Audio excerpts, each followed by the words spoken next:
In the last video, I showed you how to go through the first 3 steps of setting up an item for sale on the Creepy Hollows marketplace. Now I'm going to take you through steps 4 to 7 of listing an item for sale on the Creepy Hollows marketplace. What I'm showing you here is how to set up a full listing. In step 3, you have the option of picking between a full listing, a quick listing, or a buyout only type of listing. And I'm going to show you how to set up a full listing. And once you know how to set up a full listing, you should have little trouble setting up a quick listing or a buyout only type of listing. Now, the first option you have here in the settings is the auction type. You can choose here between a standard auction type or a Dutch auction type. In a standard auction type, you can only have one item for listed at a time. If you want to change your quantity, if I press 2 right now, I can't change it. If I try to press 5, you'll see here it's still 1. I can't change the quantity. Now, if I want to sell more than one item at a time, I can change it to a Dutch type of auction. So what this is good for is if you have, let's say, 20 of the same item, and it's all the same description and the same prices and everything, and you don't want to have 20 different listings of the same item, you can just pick a Dutch auction, and now you can change the quantity to whatever you want. So you can put in here any number from any number you want, 1, 500, really up to you. So that's the standard and Dutch auction types. And then you have the currency. Now, by default, the currency is US dollars. You have the option over here in the settings section of picking a different currency for your auction, anything from Argentinian pesos to Venezuelan bolivars. And if you change your currency, let me show you, let's say Swiss franc. If you change your currency, the currencies you see over here in the other sections of your settings page should also change to match the currency that you selected. You'll see here it's changed from US dollars to Swiss francs. And if you want to change it back, then you hit the drop down list and click the currency you want. So let's leave it at US dollars. Then next you have the auction starts at section, and over here you type in the starting bid that you want for your auction. So this is the amount that the first bidder has to bid in order to start the bidding, the auctioning of your item. That's if you want to have the auction feature enabled on your listing.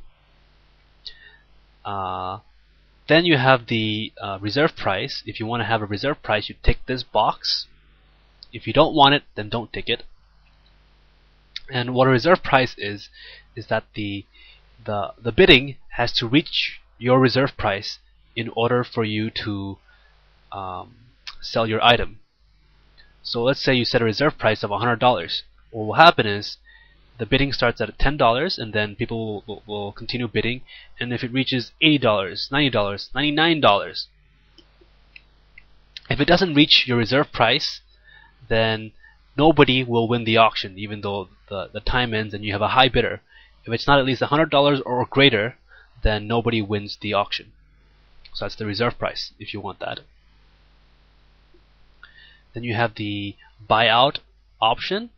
And what this is the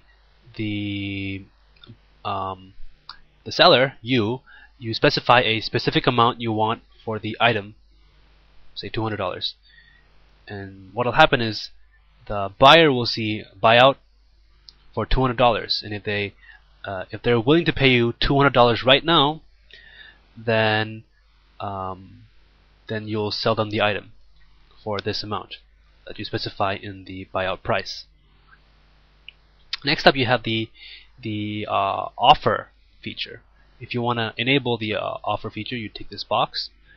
And what this is if the buyer doesn't want to bid on your item, but they also don't want to pay your buyout price. They can make you an offer of an amount of money, and if you accept their offer, then you can sell them the item that way.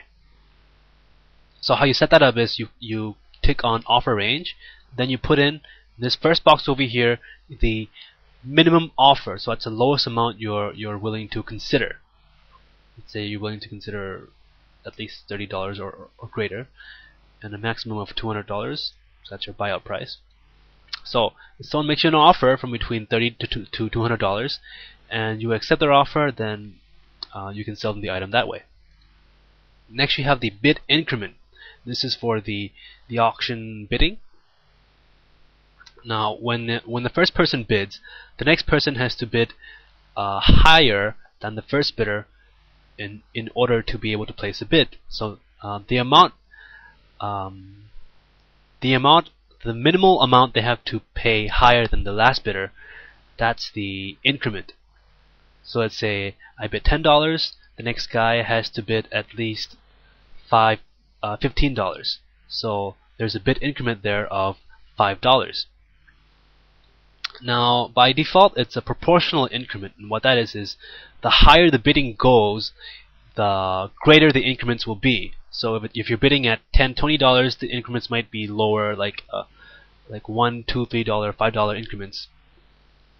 But if you're bidding at $5,000, the increments might jump to $50 increments or $60, $70 increments.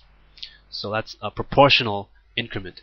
If you want to set a custom increment, you can do so by selecting this option over here, then putting in your specified increment. So if I put in $5 over here, what will happen is, no matter how high the bidding goes, the next bidder will only have to bid $5 higher than the previous bidder in order to place a bid.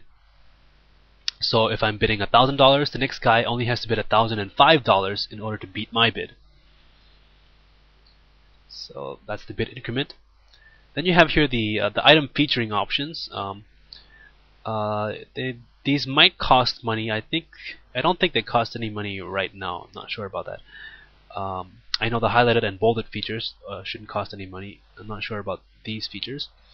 But what these are is the home page featured, and the category pages featured. Your item will be featured on the home page or the category page if you tick these boxes.